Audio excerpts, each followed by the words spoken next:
Center for Energy to please make her way to stage. Thank you so much.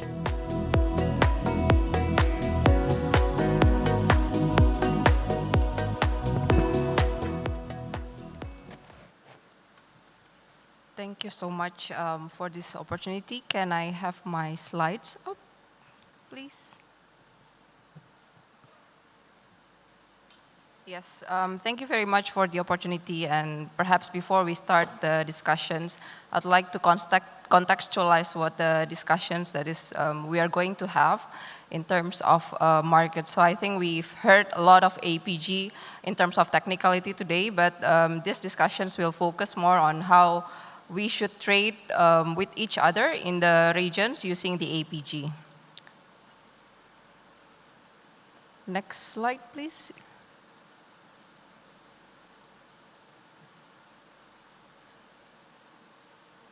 Yeah.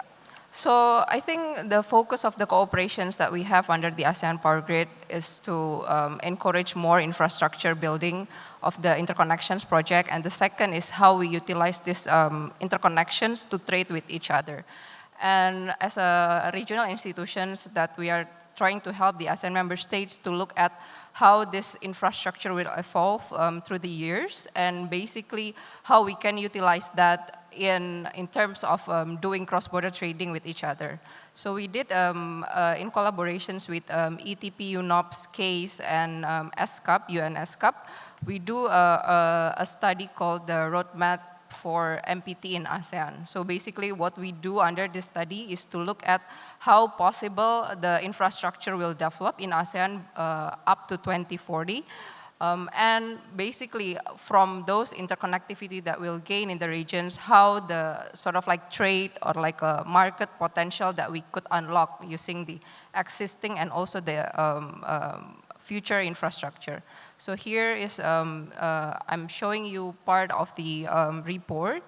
Basically, this is how we envision on how the infrastructure development in ASEAN and how the trade could evolve.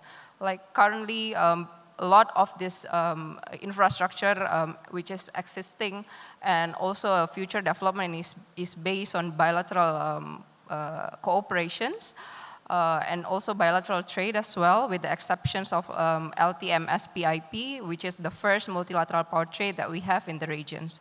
So we want to look a bit further on how we could push this and escalate and expand this bilateral cooperations and bilateral trading to more like multilateral power trade, and also with the ambitions of having a regional power market that ASEAN can trade with each other for the power. Next slide, please. Yeah.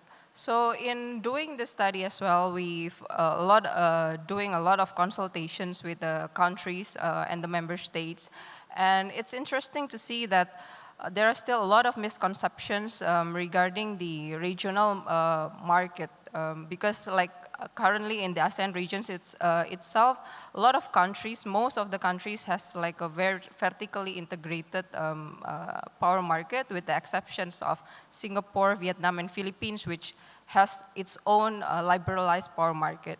So I think there are big misconceptions as well that we are trying to address. What does it mean to have a regional power market, and how basically the interactions of the national market and regional markets would look like if we want to pursue a regional exchange platform in the regions.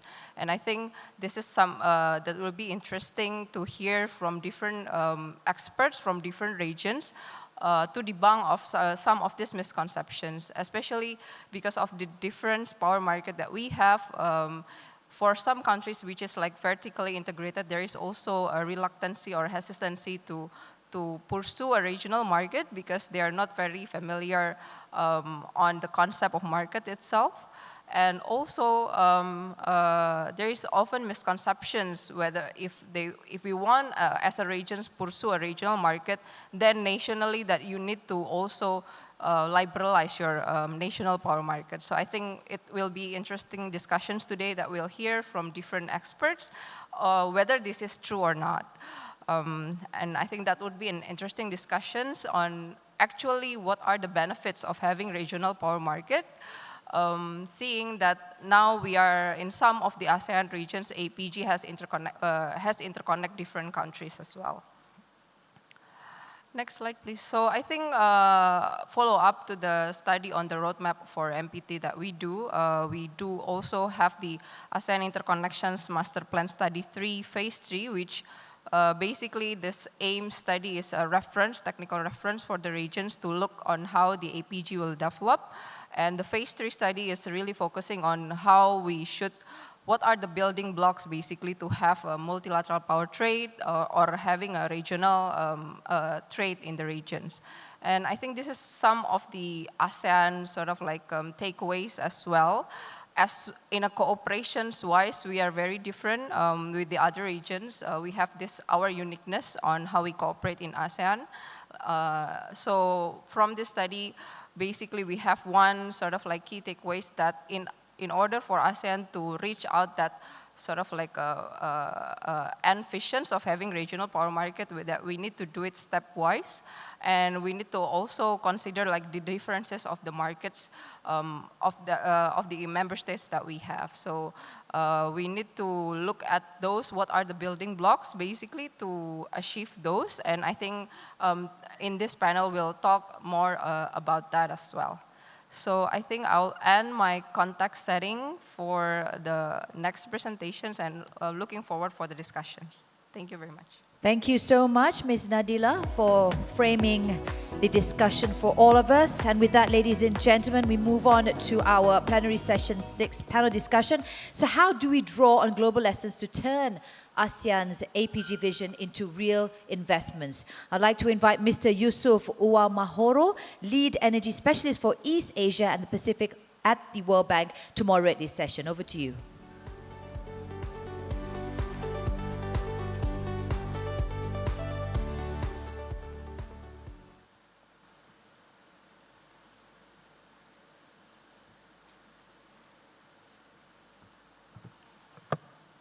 Thank you so much.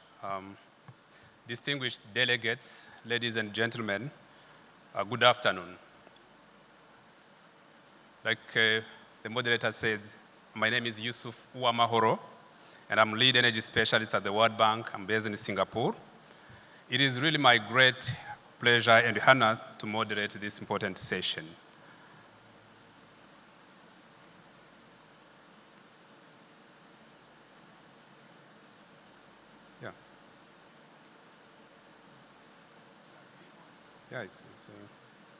Okay, thanks.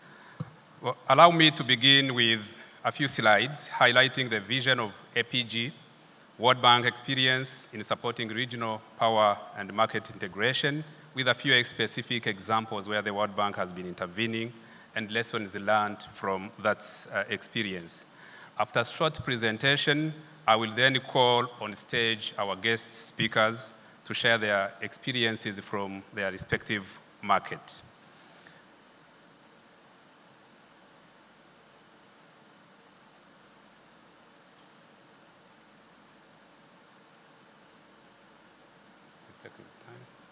Okay. So the ASEAN Power Grid Vision 2045 is very ambitious but achievable.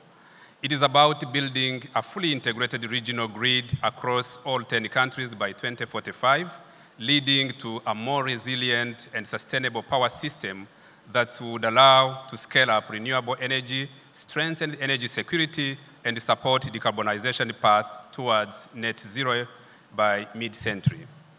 So what is the status today?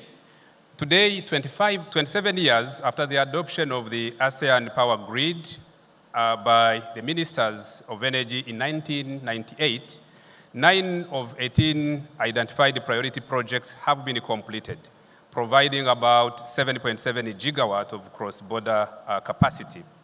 The commencement of Lao PDR, Thailand, Malaysia, and Singapore in June 2022 was a major milestone, demonstrating that multilateral power trade is in action. So despite that progress, only less than 5% of ASEAN electricity generation is traded regionally. And that shows that significant untapped potential for integration.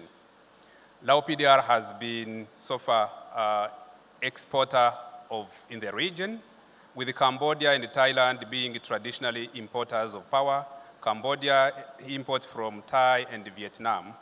So Singapore is importing around 100 megawatts through wheeling arrangements, and has a plan to increase that capacity to 300. So what has been major challenges? So, let me go back. There are a number of challenges that I would highlight, including infrastructure that remain very limited with bilateral links, as I mentioned, but with LTMS PIP being the sole multilateral connection. So there has been a financing as a key barrier when ASEAN Power Grid would require at least $248 billion calling for a new blended financing solution. There has been issues with political commitment and regulatory alignment, which vary from country to country, slowing cooperation. Regional planning and investments remain a bit fragmented, while technical standards like grid codes and data sharing are not yet harmonized. Power trade still relies mainly on bilateral deals, and ASEAN lacks a bit of strong regional institution to coordinate, regulate, and drive implementation forward. Now, I want to share with you key drivers from our global experience. We have learned that there are three main drivers as shown on the slide, including economic efficiency, economic energy security, and clean energy transition. So from economic perspective, regional power trade allows countries with abundant and low-cost resources to export electricity, while others gain access to affordable electricity supply. The shared market boosts overall efficiency and reduces generation costs across the region. World Bank conducted a study in Latin America that showed that the regional power trade could deliver up to $2 billion per year in terms of savings, even without new generation. So for ASEAN, deeper integration through APG could unlock similar economic gains or even more with advancing, secure, low-carbon energy future. For energy security, interconnections, as you know, provide backup supplies in times of shortage. When each country has a shortage, you can get access electricity from another country, and you get more reliable and resilient power system as a whole. No country stands alone when a region is connected. In terms of clean energy, as I mentioned, which is now the most driving force, integrated power system make it possible to scale up variable renewables like solar and wind to allow the region to meet climate targets. So,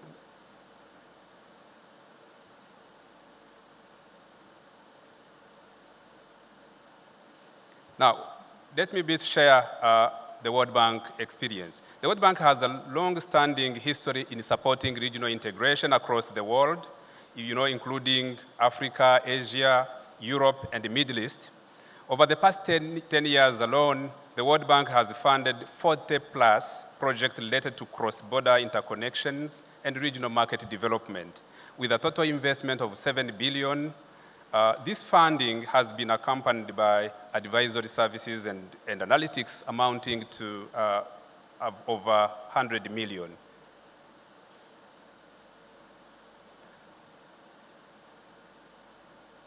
So in a World Bank approach, investment projects are always paired with technical assistance aimed at establishing or strengthening policy, legal, and regulatory framework to really make the market work. This support also extends to institutional development and capacity building. Those elements that we often call soft infrastructure are essential prerequisites for enabling trade. Without them, physical infrastructure alone cannot deliver meaningful economic integration.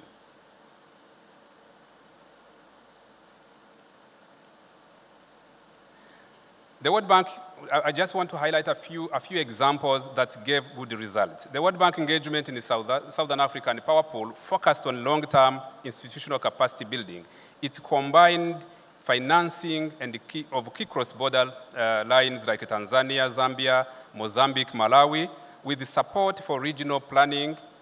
This included creating a dedicated regional team, funding a master plan, and interconnection studies, and preparing regional transmission infrastructure financing facility to advance the energy integration. So as a result of such long-term financing or support, 9 of 12 countries in Southern Africa have been interconnected. And the Southern African power pool is today the more advanced pool in Africa, with a market with actually a number of multiple products of that market. Second engagement is engagement in pan-Arab energy market. Sorry.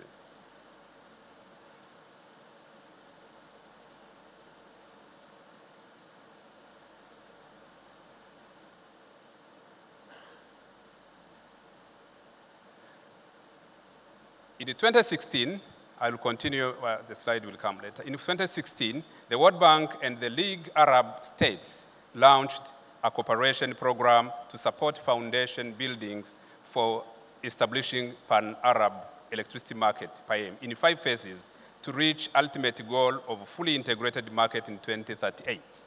So a memorandum of understanding was signed with the 16 countries in 2017, and today PAEM is actually a good, well-established.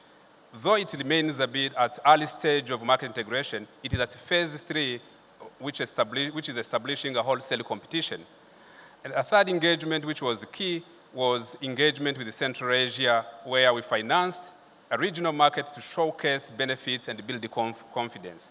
So the World Bank supported effort to pilot a day-ahead market and designed a prototype of a future permanent regional trade platform. In 2023, the World Bank hosted a high-level investment forum where that pilot concept was presented to 4 countries, and both of the countries, those countries actually adopted that deeper energy cooperation. It should be the way forward. So that type of piloting a prototype actually made political buy-in, and that's pushed for the Central Asia market to really boost it, to move ahead to another stage. So what do we learn from those specific examples that I mentioned? What we have learned as World Bank is that cross-border infrastructure itself is not sufficient. Grid market integration would rest on 5 blocks. 1, in addition to infrastructure, we need to have harmonization or coordination of planning and investment, ensuring that the countries align generation and transmission plans so cross-border projects are timely and cost-effective. 2, technical and operational coordination is very important. Harmonization of grid codes, dispatch rules, real-time operations to maintain stability. Commercial arrangement and market design, creating a fair pricing, trading, and settlement mechanism that make the power trade financially viable. And finally, institutional architecture.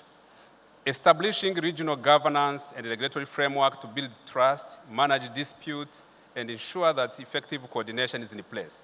Together, those pillars those are actually good pillars for a backbone, and those actually what we call building blocks. Those are the ones that actually are key in addition to infrastructure to make the regional integration happen. Now, I also want to share our experience in terms of how the regional market develops as step by step, as Shani was highlighting. We have seen that it's a process that's evolved 3 stages mainly. We have an early stage, which begins with the limited cross-border links and little coordination. Electricity trade is mainly through bilateral power purchase agreements, as we saw in Lao PDR in Thailand or Lao PDR in China, where powerful flows would depend on the seasonal surpluses. So ASEAN Power Grid is in this category of early stage integration. We have a second integration category or stage that we call shallow integration. This stage is where most of in countries are interconnected. You have basic trading rules. You have short-term wholesale market, but the coordination enforcement remains slightly weak. In this category, we find most of the African power pools, including Southern African Power Pool, West African Power Pool, Eastern African Power Pool, and Pan-Arab Energy Market. Finally, there is another category which actually is always end aim is deep integration, which represent a mature market where countries can openly have open access to transmission networks, harmonized rules, coordinated planning, and strong institutions that govern the market that operate on transparency and cost-effective pricing. The AU market and Central American market, CEPAC, are really leading examples of a deep integration. Now, I have a question here. How do we move ASEAN, how do we facilitate really ASEAN to move from the current early stage market to deep integration? So I will leave that answer to our distinguished speakers. As they share experience, they will try to respond to those questions. With those few words, allow me to invite the speakers of today. I will start with Martin Hergot from the Nord Pool. Nord Pool, as I mentioned, is one of the mature and integrated electricity market in the world. Martin started at Nord Pool 6 years ago. He started in the market operations team, working on a market and market coupling design.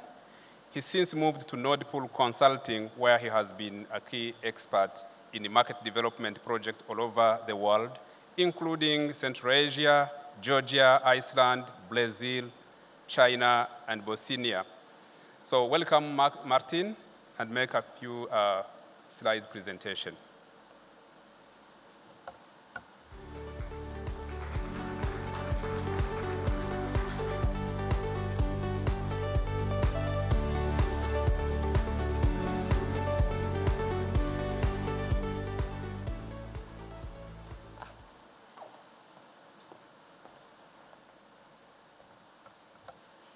Thank you, Yussuf, and hopefully this works now.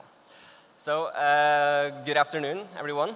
My name is Martin, and I work as a senior consultant at Nord Pool, which basically just means that I'm responsible for the things we do outside of our core market in Europe. Now, before I continue, I would just like to share with you all that even though I am here representing an exchange, I am a power systems engineer at heart and by education, so please remember that while I talk about all this market stuff. How does this work? Green. Perfect. So, who is Nord Pool, really? We consider ourselves to be the world's first power exchange, and we know for sure that we are the world's first multinational power exchange. Right now, we are the leading power exchange in the European integrated market, which is the market that connects the entirety of Europe plus Norway into one big integrated market. So Nord Pool, we ourselves, we operate in 16 of these countries. Our total traded volume per year is about 1,300 terawatt hours between our markets, so quite a significant amount. And since we were the first of our kind, I have been asked to talk a bit about the history and how it all started. So this all started in Norway in the end of the 80s.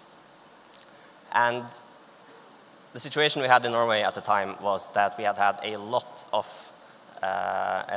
investment in hydropower through the 60s and 80s.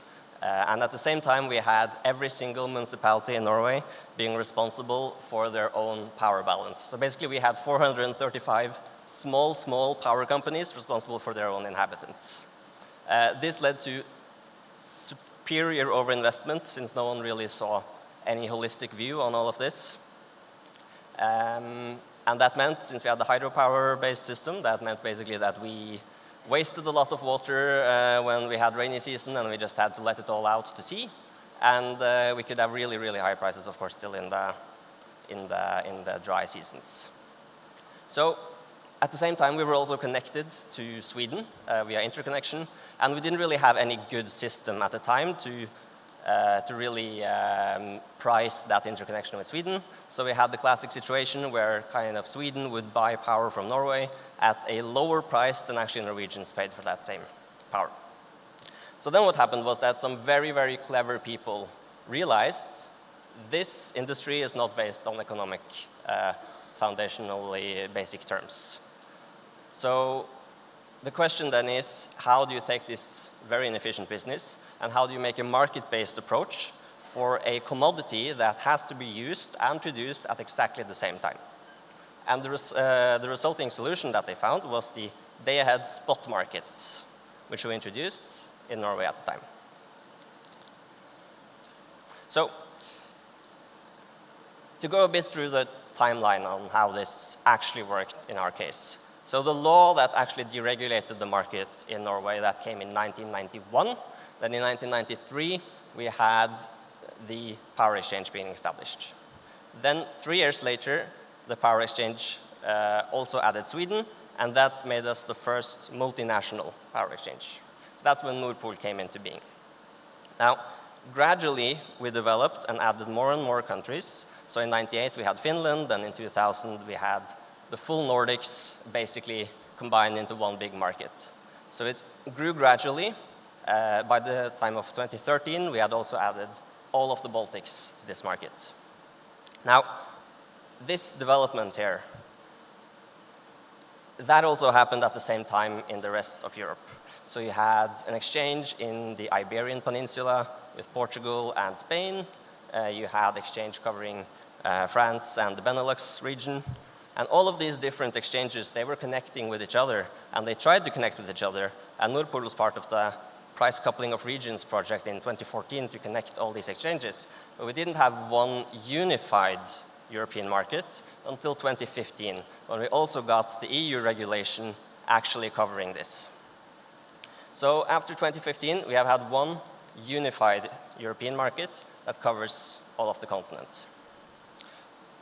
In these first years, there was no legislation mandating that we couple these countries together.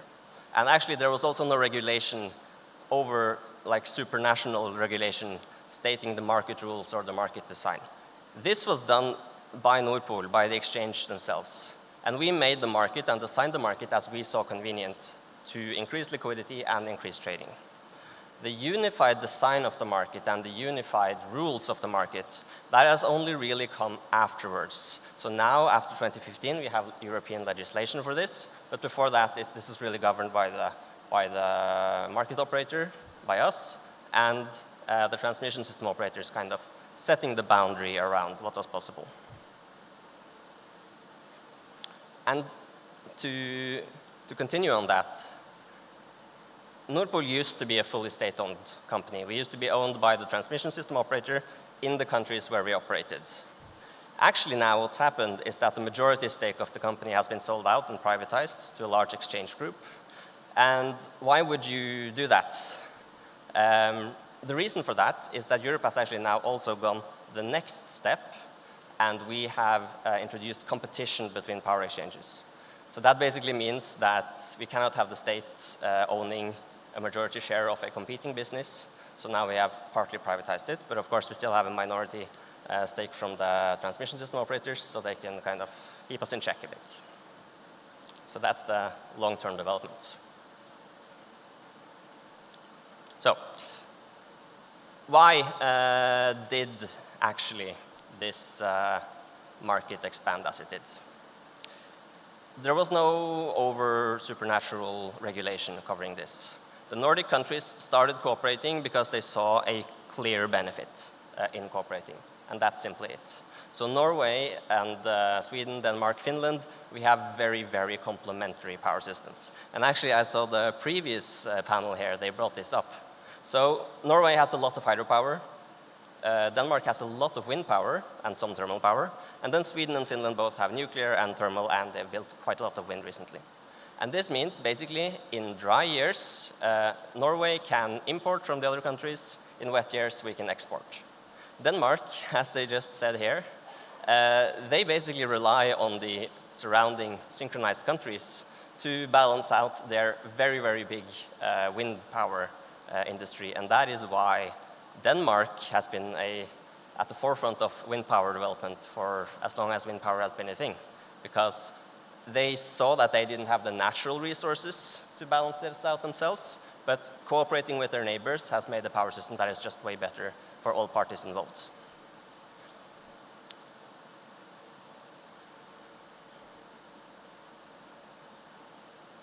Oh no, too far. Okay. So, a bit on where this market has evolved. Europe is what we call a primary market. So that means that Europe, we do not have a national market and then the EU market. We have just the EU market. That means that you do not trade on transmission capacity between, say, France and Germany. If you are in France, then you trade in France. If you are in Germany, you trade in Germany. And then, if there is available transmission capacity between the countries, then the power will flow between those two countries. So this whole system is optimized as one big market, and the socioeconomic surplus of this market is calculated in one big go. Now, this is, of course, the very, very end of an integrated market. And it's also a level of integration that is likely not possible without having something like the European Union. And I also don't think it necessarily should be a goal, but it is where we have ended up in Europe.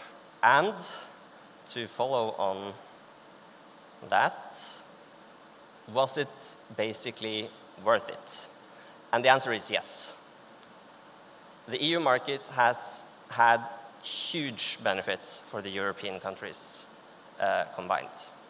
We had a bit of a high price year, 2021, 2022, due to some external reasons. And just in that year, 2021, the estimate was that the savings from EU market coupling were around 34 billion euros, that's billion with a B, just in that year, which is an immense saving. And this is a saving that has come from not building any additional infrastructure. It is just the simple fact that if generation is cheaper in one country, then you produce it there and you export it to where it's most needed. At the same time, there has been huge security of supply benefits from this market. As you can see just with a very basic graph here, correlation of net imports to Belgium at the same time as generation outages. So this is increased security of supply for all the countries involved, and it means that, frankly, they do not need to build out as much capacity because the whole union is much stronger together. This is not just outages, it's also weather. Maybe the wind isn't blowing in Belgium, but the wind may be blowing in Finland at the same time. And the fact that we can combine all these systems into one has just had huge, huge benefits for the total system. So that's the short summary of Nord Pool, and I think I'm done.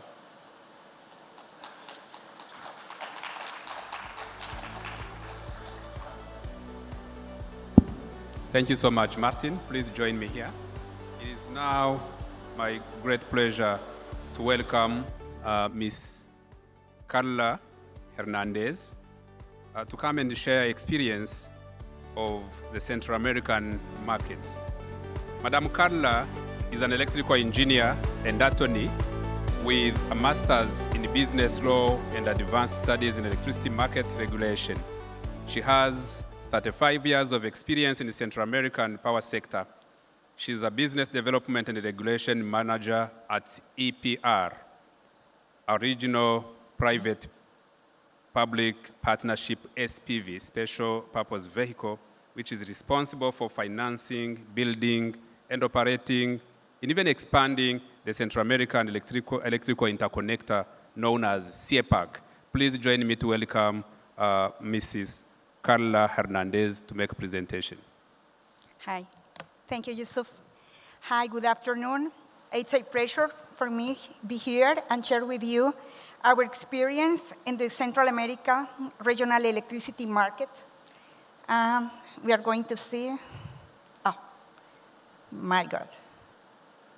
Yes. The interconnections between the countries in Central America by bilateral interconnections began in 1976, and between 1976 and 1986, all the 6 countries was interconnected by bilateral interconnections, and with that, the region began to work coordinated. That means the operators exchange information about their power systems, analyzing security, and jointly planning expansion. Inclusive, all of them use the same software to that works. So technical studies made later confirm that increase for take advantage of the benefits of the interconnection, it was not enough increased capacity lines. It was necessary create a a regional electricity market with its own institutions and a supranational regulatory framework. In this stage of coordination, it was so natural to give the next step. That means interconnection, then coordination, and finally the integration. So in 1996, the country signed the Framework Treaty to the Central American electricity market, establishing the legal, institutional, and regulatory foundation for the regional integration. Between the beginning of the sorry, I don't know what is happening. I'm going to. The region started to consolidate the market regulation, and then they note it was necessary to make some performance to the treaty. So in 2007, a protocol to the treaty was signed for strengthening institutional commitments and consolidating the operation of the regional electricity market. At the same time, the construction of the CEPAC transmission line started, and you can see on the map the line crosses all the 6 countries and is connected to the grid of each country. The line has 2 circuits. The first one is totally in operation, and the second one is almost 40% in operation. With the treaty also create 3 main regional institutions to ensure the effective governance, balance, and transparency of the systems. The Regional Electricity Market Board is the policy and integration body. It's composed of 1 representative from each country. It's the highest political level body and adopts its decisions by unanimity, reflecting the collective commitments of the countries to move forward jointly on strategic integrations matter. The other one is CRIE, is the Regional Commission of Electric Interconnection, is our regional regulator, is based in Guatemala, and it's composed for 1 commissioner per country. So different to the politics body, the decisions are taken for a sample or qualified majority, depending the subject of the matter. And the third one is the Regional Operator Entity, EOR, is based in El Salvador and is responsible for coordinating the technical operation of the regional system and the economic administration of the market. It's composed by 2 directors per country, usually one of them from the national operator and the other from the market players. And like CRIE, adopt his decisions by majority vote, ensuring both efficiency and balanced representation. As you can see, this institutional framework guarantees neutrality, transparency, and equitable participation, giving to each country an equal voice regarding the size or installed capacity. Also, the treaty established the principles and objectives of this regional market. The first one is competition, understood as the freedom to all market players to participate in the market under the same objectives, and non-discriminatory rules. The next one, maybe in my opinion, the most important, is the graduality, allowing progressive development through the incorporation of new agents, the expansion of the transmissions network, and the strengthening of regional institutions. And the last one, reciprocity, meaning that each country has the right to apply to another the same rules and standards that it temporarily applies consistent with the principle of graduality. The mayor has a lot of objectives, but we can resume in promote the efficiency development of the regional power sector, attract private investment, strengthen transmission infrastructure, improve the quality and reliability of supply, and ensure that the benefits of integration reach all the people across the region.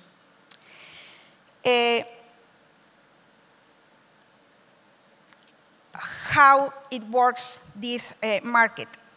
As you can see, for us, the regional market is a 7th market. That means 6 national markets plus the regional market, it's equal to 7. In our dreams, one day, 6 plus 1 will be equal to 1. But right now, conform with this graduality principle, that's the situation. All the national markets coexist with the regional market. That means the regional market don't replace the domestic markets, but complement them, offering a common space where countries can exchange surplus energy under uniform regional rules for all participants. Each national operator performs its dispatch under the local regulations and make available to the EOR, the operator, the regional operator, any surplus capacity. That's an obligation. The EOR optimize this surplus at the regional level and communicate back this information to the countries, and they, once again, adjust their operation according to these results. This mechanism enables countries to take advantage of their diverse generation resource, reducing cost, improving reliability, and promoting efficient use of regional infrastructure, while fully respect the natural sovereignty in any energy plan, any policy, or any decision that takes in every country. The treaty also creates the Regional Transmission Company, EPR.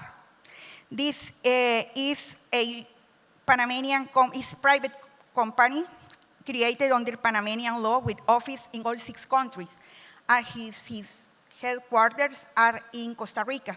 As you can see, the regulator is in Guatemala, operator is in El Salvador. The Regional Transmission Company is a Panamanian with their office in Costa Rica. That decision was taken for the all 6 together, for the all 6 countries together. The company has 9 shareholders. The 6 are the national utilities that was designed for each government. And we have 3 extra regional companies. One of them is public and the other 2 are private. All shareholders make equal capital contribution and participate in loans under equal terms, regardless of the length of the line within each country. With this, the participation and the profit distribution are based in equality, not in proportion of the territorial investment. Also, the governance structure guarantees neutrality and transparency because no one can hold controlling position from the company. The total investment, as you can see, is for the first circuit. It's around 511 million. 89% was financed through loans. The other 11% is equity from the shareholders. And the 50% was provided for the Inter-American Development Bank with sovereignty guaranteed. This was a very, very important for the region because that gives trust and confidence to the investment. And finally, I am going to talk about remuneration. The model based in regulated regional transmission tariff is approved by the regional regulator and ensure the full recovery of the costs for administration, operation, and maintenance costs, as well as debt service, a reasonable return on equity, and taxes. One important is the taxes are not socialized within the regional tariff. Each country assumes the taxes generated within its territory, meaning that if a country grants tax benefits, the positive impacts are directly reflected in the regional transmission in that country. Other issue is this scheme has proven to be effective to financing future expansions. And the market participants gives guarantees to participate in this electricity market. So that, thank you to the structure of this tariff, the EPR has operated in a stable and transparent manner. He repaid the most of the debt, almost the 70% of the debt is paid, and it has distributed these dividends since 2012. Well, as you can see, CEPAC project and the regional electricity market is a proof that energy integration is possible when with political will, clear rules, and solid institutional foundations. So thank you very much, and I hope we can continue talking in the continuing of the session. Thank you. Thank you so much, Ms. Carla. Let me invite Mr. Pankaj to come and share the Indian experience. As you know, India has managed to attract private investments in transmission line. And Mr. Pankaj has been the man behind what we call tariff-based competitive selection. So I will invite him to share that good experience, as Asian countries will really need that to develop transmission infrastructure, cross-border especially. Welcome, sir. Thank you, Mr. Yussuf, and good afternoon to all of you. It's a great privilege to be here and make presentation about the electricity reforms of India and how we have opened up and how we are progressing, how we have created a great market for not only electricity trade, and how we have created bilateral links with various countries, and how we are contributing to OSO also. I'm going to make a presentation on that, and more importantly, how we have brought competition in our transmission sector. That's very interesting. And over the last few years, we have created a system wherein private sector has come and they are infusing their capital in a very big way.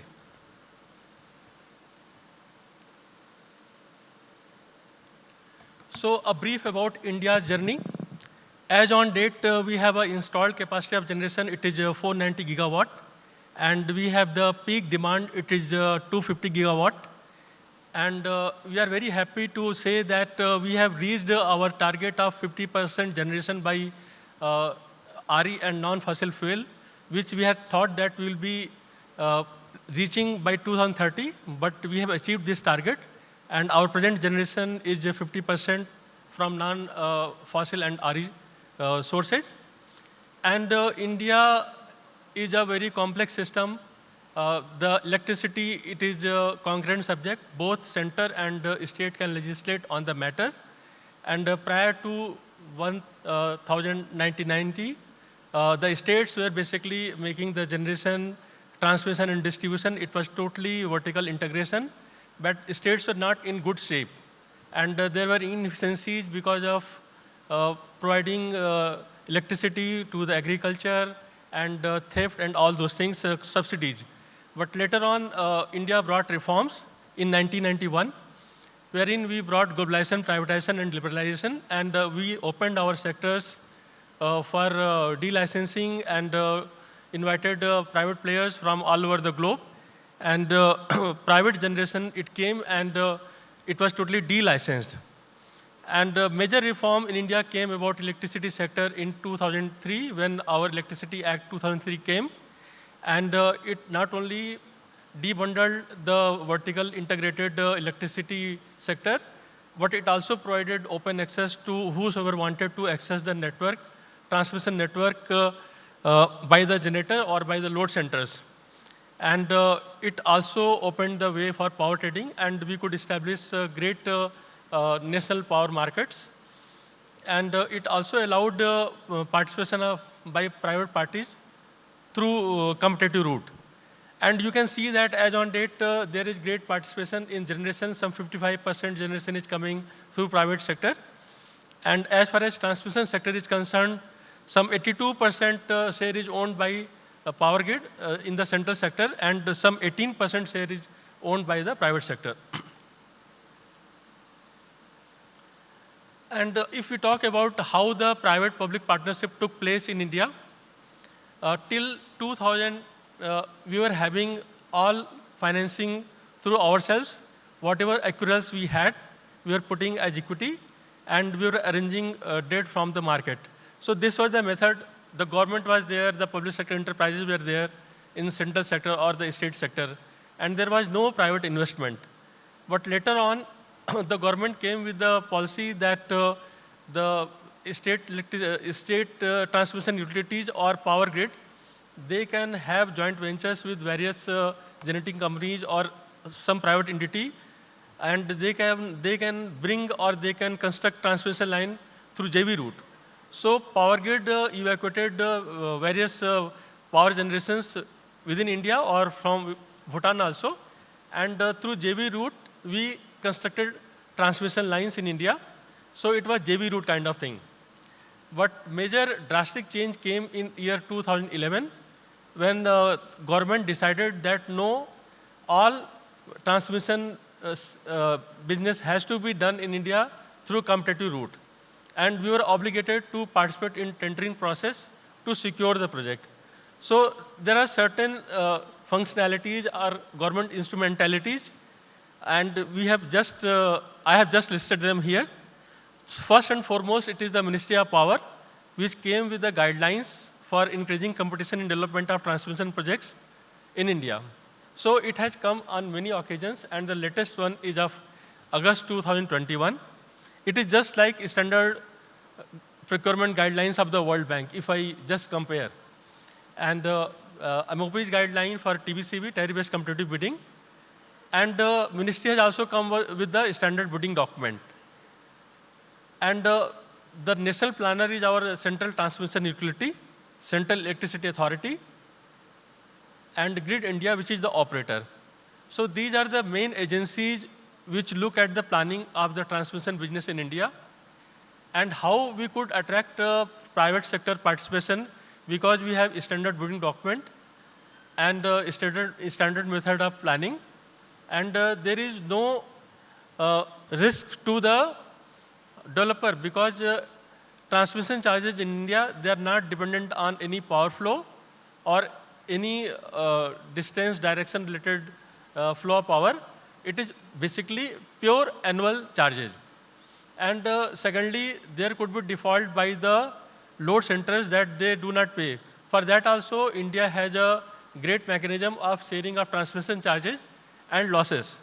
So based on the definite formula, whatever charges are accrued to different DISCOMs or long-term transmission customers, they are billed on behalf of the transmission companies, which are private companies, by billing, collection and distribution department of Central Transmission Utility. So the transmission service providers, they are not to be worried that they have to bill every month. It will be billed on their behalf by the CTU, and the bill will be raised to all the long-term transmission customers, and all collections will be distributed to these transmission service providers. So there is no payment security risk, and by this method, we have attracted a lot of private participation in our transmission business.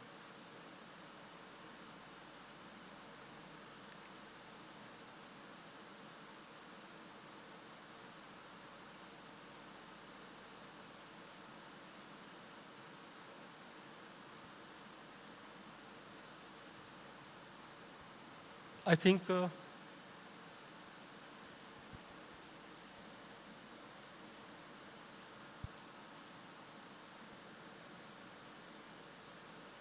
I'm reminded So- that we have only 1 minute left. So these are the key players in TBCB in India. There is a National Committee on Transmission, which I said, and there is a bid process coordinator. So the government also appoints two entities for fair and transparent bidding process, and they conduct the entire bidding process for transmission system projects. Central Transmission Utility, Central Electricity Authority, they are in the planning of the project part. And there is Electricity Regulatory Commission, which regulates the tariff. Whatever tariff is determined through the competitive bidding process, the CRC adopts that tariff. So regulator has also a role. And in case of any dispute or any cost claim or any force majeure claims, the transmission service provider has to approach a regulator for resolution of the matter which relates to the force majeure or change in law or any dispute. And so as of now, what happens that in last 14 or 15 years, some 179 projects have been floated under bidding route. And our company, which is the public sector enterprise owned by the government of India, it could won some 80 projects. And the private sector players, they have also won nearly the same number of projects. And our market share is 50-50%. And recent 4 projects, in recent 4 years, most of the projects have taken place, the bidding has taken place. And you can see from the slide, some 24 US billion projects have been bid out. And each of us, either the Power Grid or the competitors, they have got a share of $12 billion. As far as financing of the project Mr. is concerned. If you can maybe round up because we only have one. Yeah. Last one, yeah. Okay. So if we talk about the financing, the private players are also using the route of monetization. Whatever projects they have constructed, they are going for securitization so that they can get their money back and they can reuse that money in subsequent projects. Or they are also going for infrastructure investment funds also.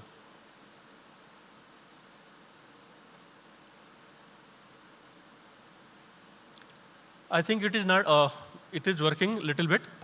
So at the end, I am saying that the best way to construct transmission projects, because it's very capital intensive and it is prone to so many risks.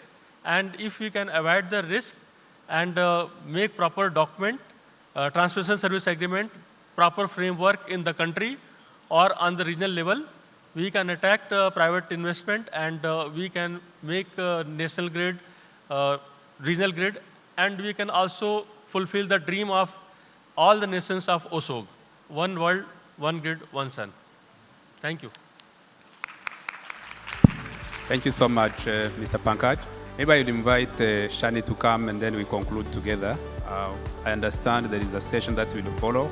Maybe we will not have time for specific questions as we have wanted. I just wanted to share what I have taken as notes as they spoke. One, I noted that fairness must be at the heart of ASEAN regional power market design. That's every country, whether small or big, as an exporter or importer, should feel that participation brings equitable benefits. That is first thing I noted. Number two, I noted that integration is not one-time effort, that it is a journey, that starting small with bilateral exchanges or pilot sub-regional market help countries build the confidence, demonstrate real benefits, and progressively expand cooperation. So ASEAN maybe should start, consider starting with maybe 2 to 3 willing countries, and then grow step by step until the ambition of achieving a full integration of APG would come step by step. The third thing that I noted from the presenters is a strong commitment at all levels. This is really very essential, especially in the early stage of the market, to sustain momentum, align national priorities, and overcome the challenges of coordination. The fourth thing that I've noted is that there is a need, especially from the CA Park example, that there is a need to have specific trade agreement to support electricity trade. What we've learned actually is that the World Trade Organization rules do not apply for electricity market because it combines goods and services like production and transmission, but it also involves other policy objectives such as environment and energy security. So there should be a trade. It's not really market driven. Fifth, I note that full harmonization of regulation is not immediately necessary. That's what matters really is meeting minimum common requirement that allow trade to happen while preserving national flexibility. The other point maybe, which is also equally important, is institutional and human capacity that must grow in parallel at national and regional level, because strong institutions are really backbone for sustainable regional cooperation. All regional markets that succeeded had regional market development institution, had a regional system and the market operator. So ASEAN could either strengthen that role and through AC or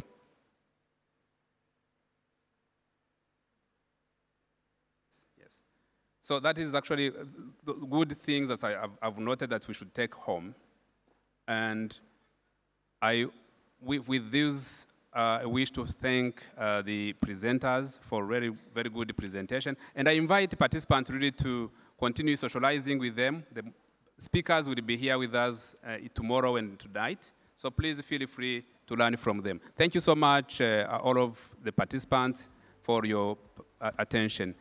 Thank you so much. Thank you so much, Mr. Yussuf, and thank you once again to all our esteemed speakers and panelists. Kindly make your way and be seated as we announce the arrival of our Deputy Prime Minister.